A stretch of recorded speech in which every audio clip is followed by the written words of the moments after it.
Panggilan beribadah. Shalom, Horas, selamat hari Minggu bagi kita semua. Terpujilah nama Tuhan jika hari ini kita masih diberikan kesempatan untuk datang beribadah kepada Tuhan melalui ibadah pada Minggu hari ini. Oleh kasih dan kuasa-Nya sematalah yang menolong kita untuk bisa ada seperti sekarang. Dan kita percaya bahwa Ia setia mengasihi serta menuntun kehidupan kita dalam berbagai kejadian sepanjang waktu. Dalam rasa syukur kepada-Nya, marilah kita beribadah dan mohonkanlah Roh Kudus dalam ibadah ini. Kita berdoa dalam hati kita masing-masing.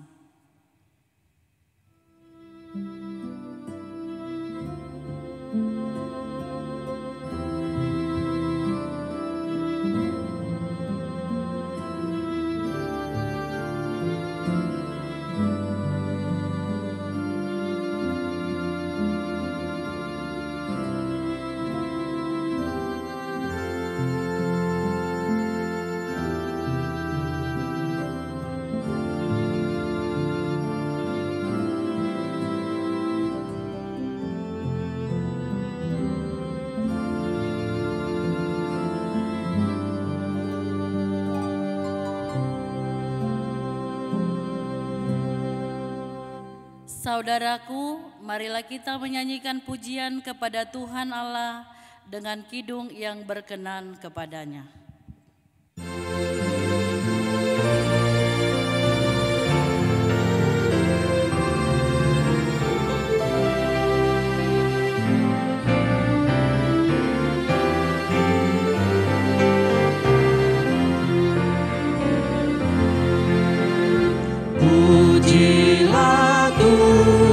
Sang Raja yang Maha Mulia,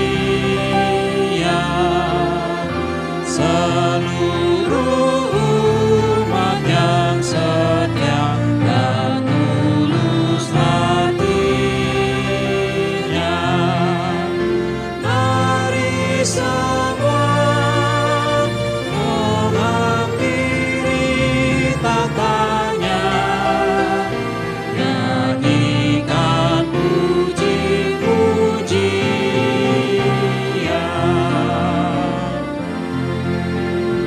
Pujilah Tuhan yang mencipta roh dan tubuhmu, dan yang setia memberi berkat kepadamu. Saksikanlah, walau bahaya gencar, kau diselamatkan oleh-Nya.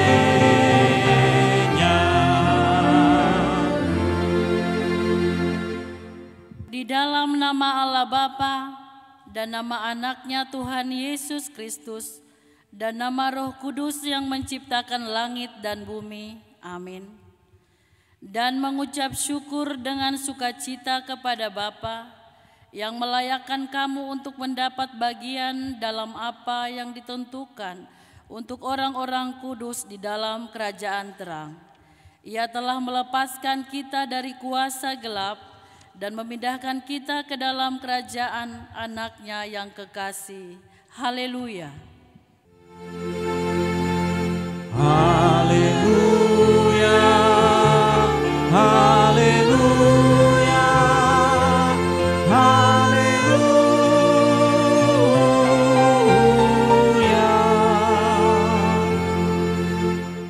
Marilah kita berdoa. Ya Tuhan Allah, Bapa kami yang di surga, Engkau telah memperkenalkan diri-Mu melalui firman-Mu, bahwa Engkau mengasihi kami, yaitu dengan memberi pengampunan dosa kepada kami. Perkenalkanlah diri-Mu kepada kami, supaya kami mengenal Engkau dan kami melakukan kehendak-Mu dengan kuasa Roh Kudus. Amin.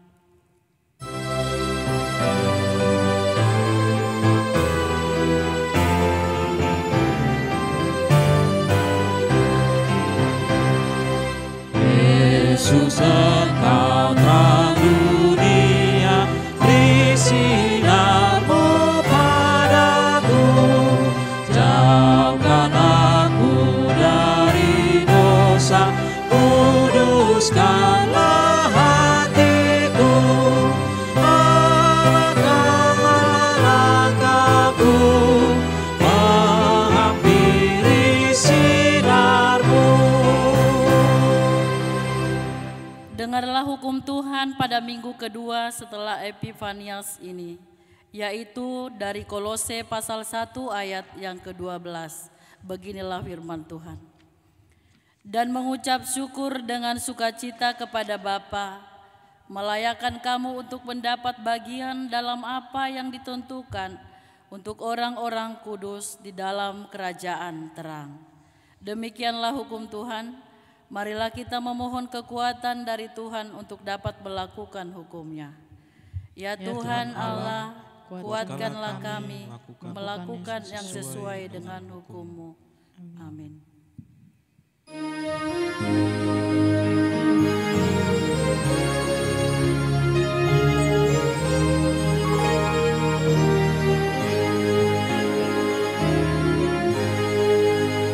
Sinar kasih Tuhan Yesus menerangi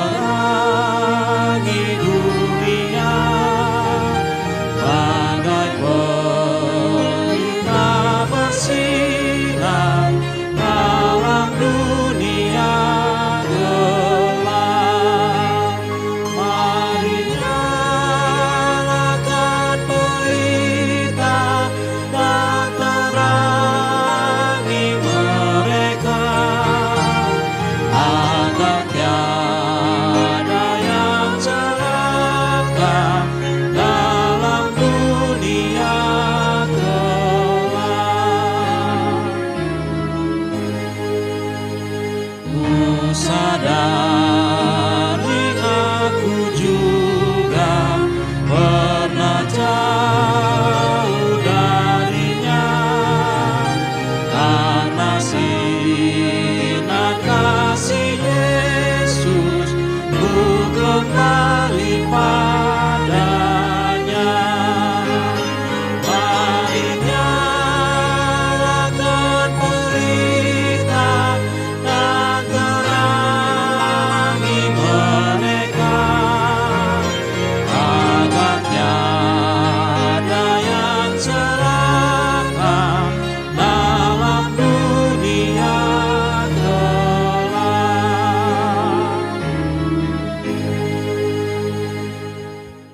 Marilah kita merendahkan diri untuk mengaku dosa kita. Kita berdoa.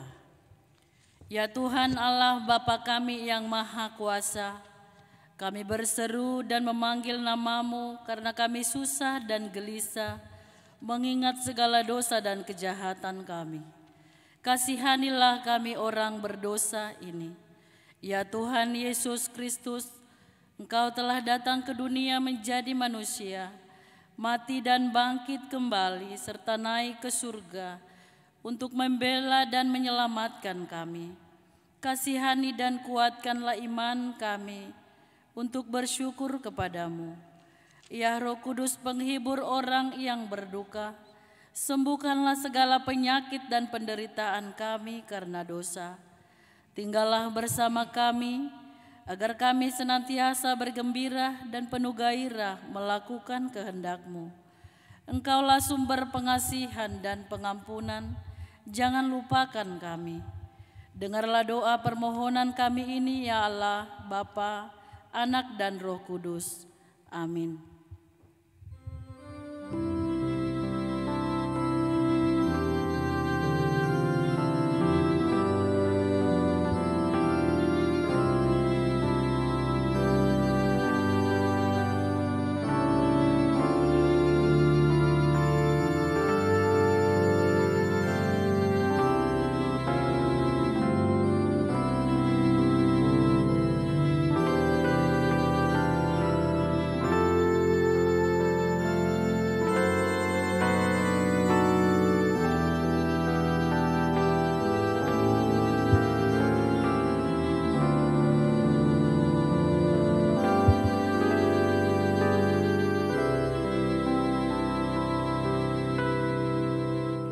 Marilah kita mendengar janji Tuhan tentang pengampunan dosa. Tetapi Dia tertikam oleh karena pemberontakan kita, Dia diremukkan oleh karena kejahatan kita. Ganjaran yang mendatangkan keselamatan bagi kita ditimpakan kepadanya, dan oleh bilur-bilurnya kita menjadi sembuh. Kemuliaan bagi Allah di tempat yang maha tinggi. Amin.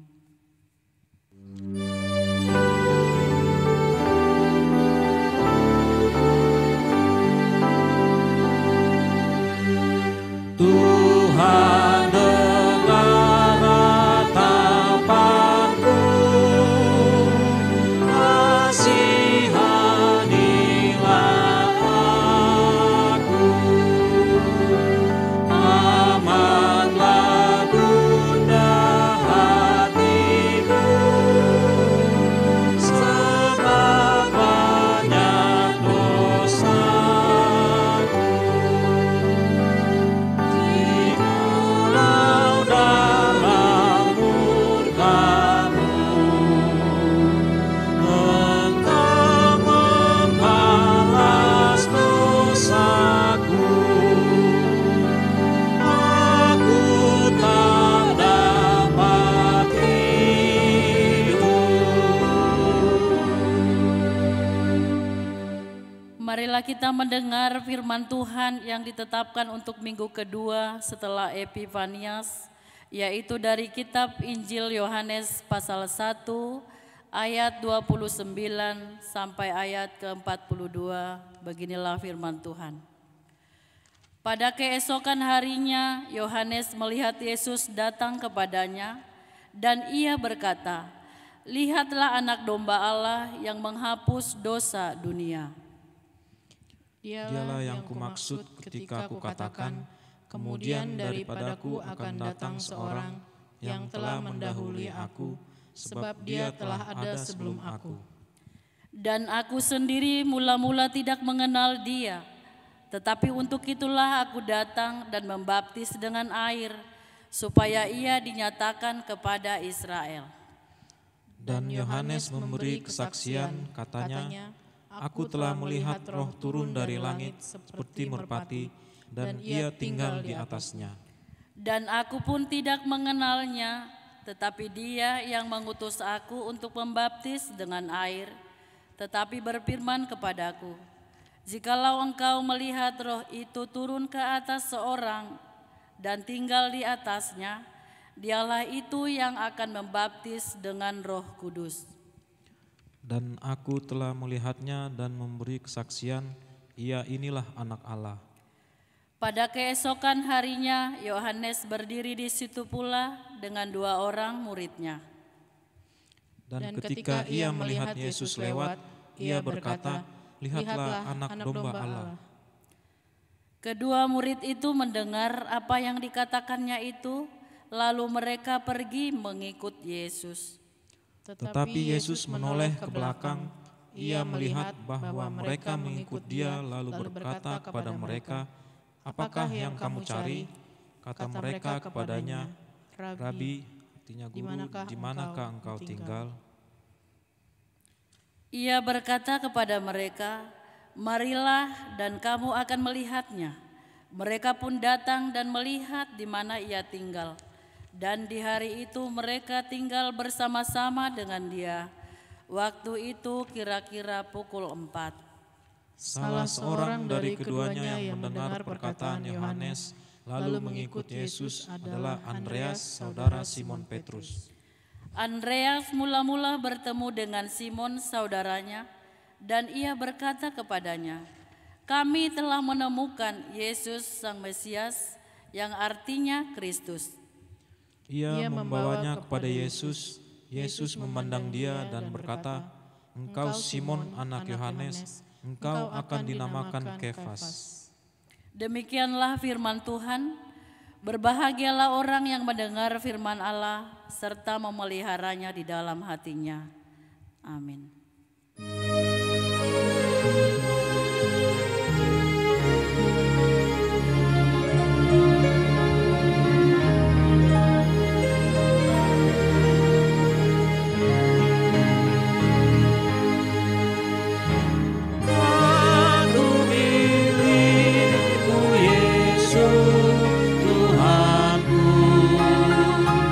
Aku mau tetap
bahagia damai selamanya di bumi ini, di surga kelak, bahagia selamanya.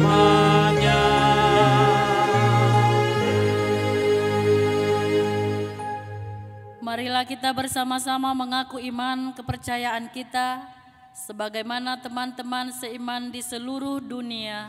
Kita bersama-sama mengucapkannya. Aku percaya kepada Allah, Bapa yang Maha Kuasa, Khalik langit dan bumi. Aku percaya kepada Yesus Kristus, Anaknya yang tunggal Tuhan kita, yang dikandung daripada Roh Kudus, lahir dari anak darah Maria, yang menderita sengsara di bawah pemerintahan Pontius Pilatus, disalibkan, mati dan dikuburkan, yang turun ke dalam kerajaan maut. Pada hari yang ketiga, bangkit pula dari antara orang mati, naik ke surga, duduk di sebelah kanan Allah Bapa yang Maha Kuasa. Dari sana akan datang kelak untuk menghakimi orang yang hidup dan yang mati. Aku percaya kepada Roh Kudus dan adanya satu gereja yang kudus dan am, persekutuan orang kudus, pengampunan dosa, kebangkitan daging, dan hidup yang kekal. Amin.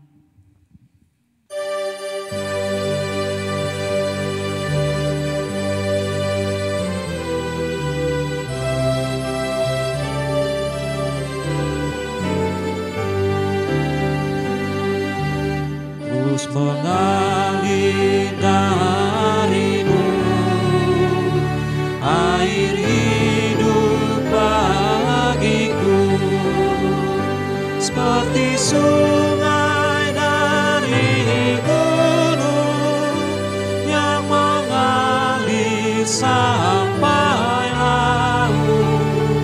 Alam raya dan semesta, Tuhan Allah Khaliknya, Tuhan Allah Khaliknya, Tuhan yang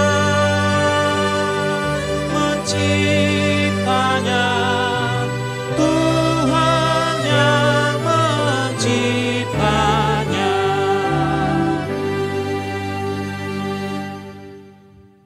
Damai sejahtera Allah yang melampaui segala akal, itulah yang memelihara hati dan pikiranmu dalam Kristus Yesus Tuhan kita.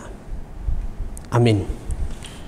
Ibu bapak, saudara-saudaraku jemaat yang dikasihi oleh Yesus Kristus, sungguh berbahagia hari Minggu ini Tuhan memperkenankan kita kembali untuk bertemu, bersekutu melalui ibadah Minggu. Dan saya percaya ibu bapak dengan sukacita akan menerima kabar baik melalui firman Tuhan yang diberitakan sebagai nas khotbah bagi kita, yakni dari Yesaya 49 ayat 1 sampai 7. Saya akan bacakan untuk lebih lengkapnya. Beginilah firman Tuhan. Hamba Tuhan sebagai terang di tengah-tengah segala bangsa. Dengarkanlah aku, hai pulau-pulau, perhatikanlah, hai bangsa-bangsa yang jauh. Tuhan telah memanggil aku sejak dari kandungan, telah menyebut namaku sejak dari perut ibuku. Ia telah membuat mulutku sebagai pedang yang tajam, dan membuat aku berlindung dalam naungan tangannya. Ia telah membuat aku menjadi anak panah yang runcing, dan menyembunyikan aku dalam tabung panahnya. Ia berfirman kepadaku, engkau adalah hambaku Israel, dan olehmu aku akan menyatakan keagunganku. Tetapi aku berkata, aku telah bersusah-susah dengan percuma, dan telah menghabiskan kekuatanku dengan sia-sia dan tak berguna. Namun hakku terjamin pada Tuhan, dan upahku pada Allahku. Maka sekarang firman Tuhan yang membentuk aku sejak dari kandungan untuk menjadi hamba-Nya, untuk mengembalikan Yakub kepadanya, dan supaya Israel dikumpulkan kepadanya.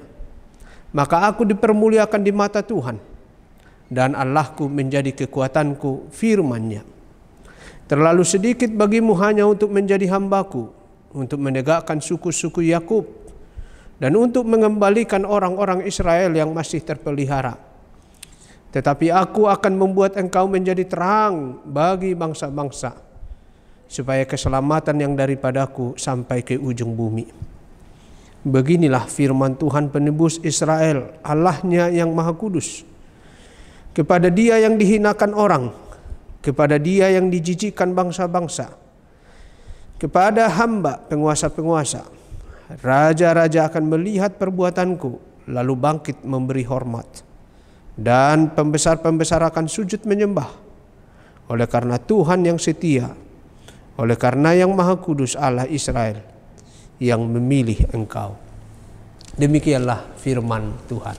Ibu bapak, saudara-saudaraku jemaat yang dikasihi oleh Tuhan Yesus Kristus, sebelum memasuki tahun 2023 ini, melalui berbagai mass media, tentulah kita mendengar para pengamat ekonomi atau para cendekiawan yang memprediksi bahwa di tahun ini disebut sebagai masa resesi ekonomi global, di mana ada perlambatan pertumbuhan ekonomi yang berdampak kepada segala bidang atau sektor kehidupan. Karena itu menurut para ekonom tahun 2023 adalah tahun yang gelap. Sepintas mendengar kata gelap mungkin asosiasi kita adalah kurang baik atau berkonotasi negatif.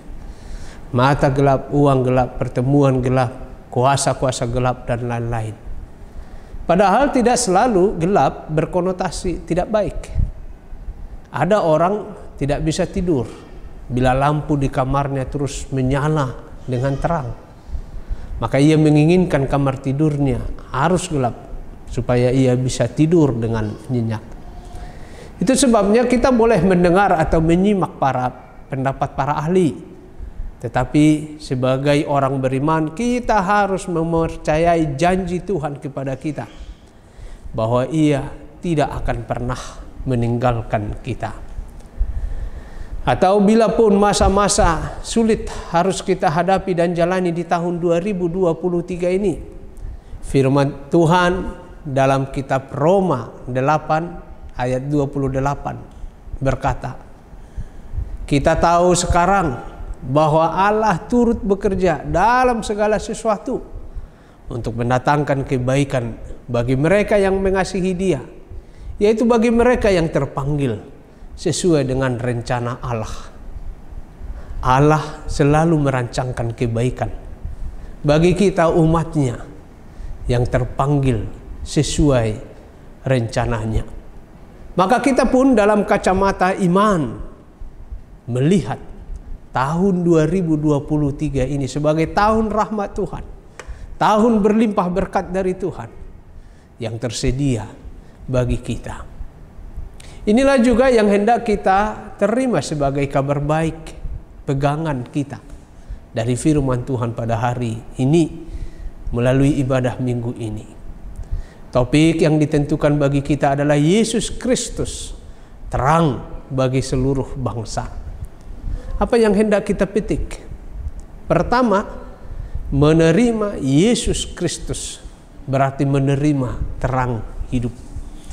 Kesediaan kita hidup dalam terang itulah yang membuat jalan hidup kita tetap terarah ke depan untuk menjalani tahun 2023 yang baru ini. Dalam nas ini, Nabi Yesaya menubuatkan tentang hamba Allah yang menjadi terang bagi seluruh bangsa. Dan Yesus Kristuslah hamba Tuhan tersebut yang menjadi terang dunia yang telah datang ke dunia ini. Dalam Injil Yohanes 8 ayat 12 jelas sekali Yesus Kristus menyebut dirinya sebagai terang dunia. Itu berarti menyadari dirinya juga sebagai hamba Tuhan dalam arti tertentu. Menjadi hamba Tuhan berarti mengakui otoritas Tuhan sebagai sang pemilik hidup ini. Sehingga mau tidak mau, kalau Allah mau, kita harus juga menyerahkan diri menjadi hamba Tuhan. Hamba Tuhan memikirkan kepentingan orang lain atau persekutuan bersama dan bukan kepentingan diri sendiri. Ia bukan menganggap diri kurang, tapi kurang memikirkan kepentingan dirinya sendiri, tetapi kepentingan Allah. Seorang hamba Tuhan tidak berusaha memanfaatkan Allah demi tujuan-tujuan hidupnya, tetapi ia akan membiarkan dan memperkenankan Allah memakai hidupnya demi tujuan atau misi dan maksud Allah di dalam dirinya. Ia akan berpikir sebagai hamba yang menyenangkan tuannya, baik di surga, dan bukan menjadikan tuan dirinya yang menuntut kesenangan dari orang lain. Hamba Tuhan yang baik mempertanyakan apa yang hendak ia kerjakan dan bukan menyelidiki apa yang orang lain kerjakan. Hamba Tuhan terpanggil membawa terang dan bukan sumber kegelapan. Itulah yang dikerjakan oleh Yesus Kristus dikala ia datang ke dunia ini, supaya ia menuntun semua orang untuk berjalan dalam lembah kekelaman menuju terang surgawi, di mana kehidupan kekal disediakan oleh Allah Bapa kepada umatnya. Yang kedua, ia akan melindungi, menyertai, serta memberi kemampuan kepada umatnya untuk melakukan tugas yang sudah Allah tentukan baginya. Tuhan tidak pernah membiarkan kita, melepaskan kita ketika kita diutus untuk memberitakan berita keselamatan. Ada janji, ada jaminan. Bukan hanya kemenangan sementara, tapi kemenangan yang kekal. Dan Tuhan menyertai dan melindungi setiap anak-anaknya, seperti anak panah yang disembunyikan dalam tabung panah. Karena itulah hamba Tuhan tersebut sanggup melakukan tugasnya dengan baik, memberitakan perkataan atau firman Tuhan dengan tajam dan tepat sasaran, seperti pedang yang tajam dan anak panah yang runcing. Ia tidak takut terhadap apapun, sebab Tuhan yang telah memilih dan memanggilnya, maka Tuhan pula yang akan menyertainya. Mungkin kita masih ingat dikala kita sebagai anak-anak dahulu, kita disuruh oleh orang tua kita berjalan dalam kegelapan, dan orang tua kita berkata, "Jangan takut, aku ikut dari belakangmu." Maka biasanya kata-kata seperti itu menjadi sugesti yang memberikan keberanian dan kekuatan bagi kita untuk melangkah maju menerobos kegelapan tersebut. Kristus menjadi pelindung bagi kita di tengah kegelapan dunia ini. Firman Yesus Kristus menjadi jaminan bagi kita untuk melangkah dalam kehidupan ini, termasuk di situasi resesi ekonomi, sebagaimana disampaikan oleh para ekonom bahwa kegelapan akan terjadi. Kristus akan melindungi setiap orang supaya tidak tergelincir dan terjatuh di masa-masa gelap dan sulit tersebut. Saudara-saudaraku, jemaat Tuhan, di tengah pergumulan hidup seperti sekarang ini, Tuhan memanggil kita untuk tidak takut, tetapi untuk menjadi terang juga bagi bangsa-bangsa. Dalam Injil Matius 5 ayat 14, Yesus Kristus menyebut sebagai terang dunia kepada kita. Oleh karena itu, janganlah kita mengabaikan peran, tugas, dan tanggung jawab.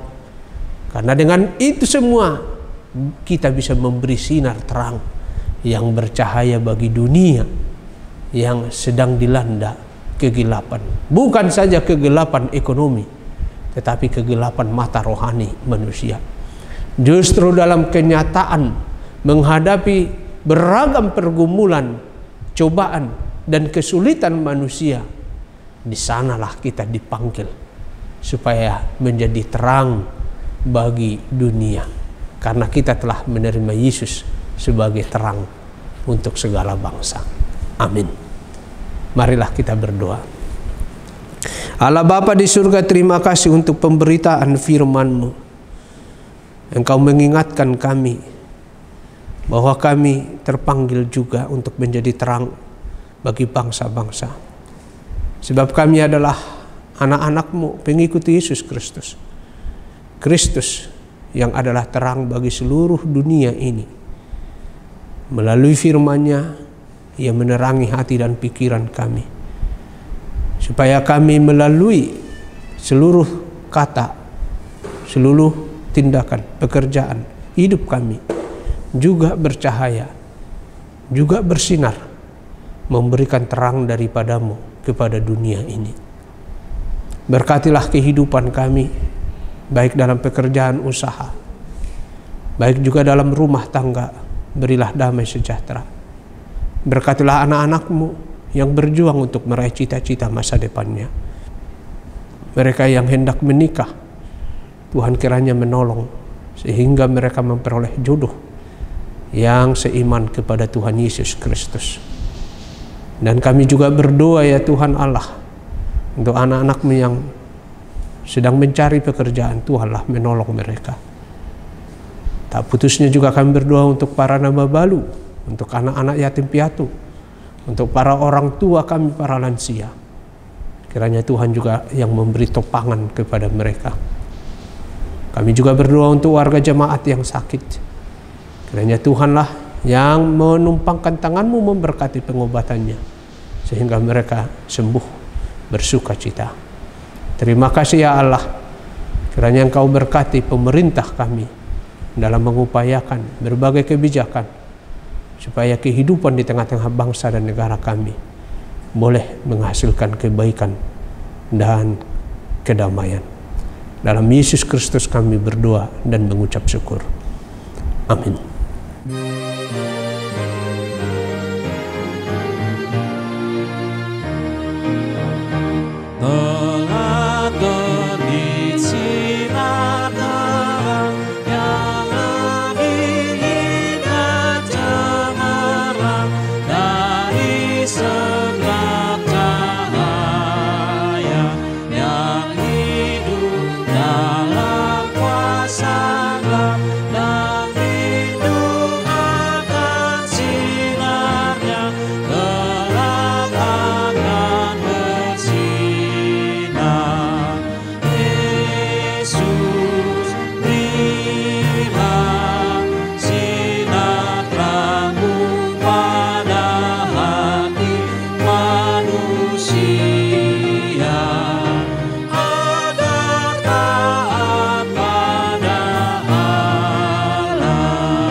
Marilah kita berdoa menyerahkan persembahan kita kepada Tuhan. Ya Allah Bapa kami yang di surga, kami mengaku bahwa Tuhan adalah sumber dari segala karunia yang melimpah dalam kehidupan kami masing-masing. Sebahagian daripada karunia itu kami serahkan kembali sebagai persembahan kepada Tuhan. Terimalah dan berkatilah persembahan umat-Mu ini, agar dapat kami pergunakan untuk pekerjaan dan pelayanan kerajaan Tuhan di dunia ini. Bukalah hati kami untuk mengenal betapa banyak berkat dan karunia yang kami peroleh dari Tuhan, supaya kami senantiasa bersyukur kepadamu. Di dalam nama Yesus Kristus Tuhan kami. Amin. Tuhan karuniamu, nona jiwaku semua, nyawa juga hidupku, harta milikku semua,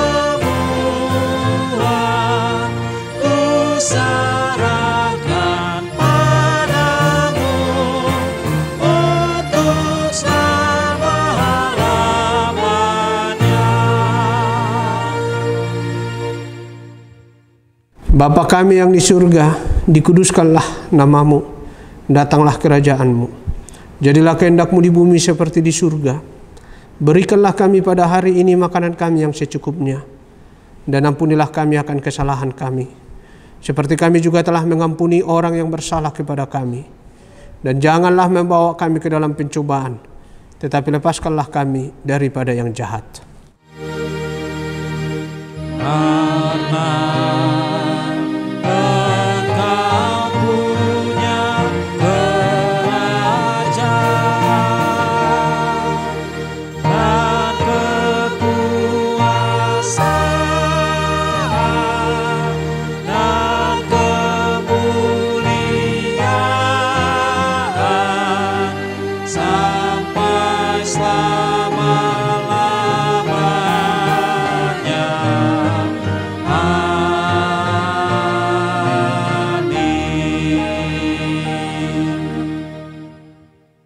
Terimalah berkat dari Tuhan Allah. Tuhan memberkati engkau dan melindungi engkau. Tuhan menyinari engkau dengan wajah-Nya dan memberi engkau kasih karunia. Tuhan menghadapkan wajah-Nya kepadamu dan memberi engkau damai sejahtera. Amin, amin, amin.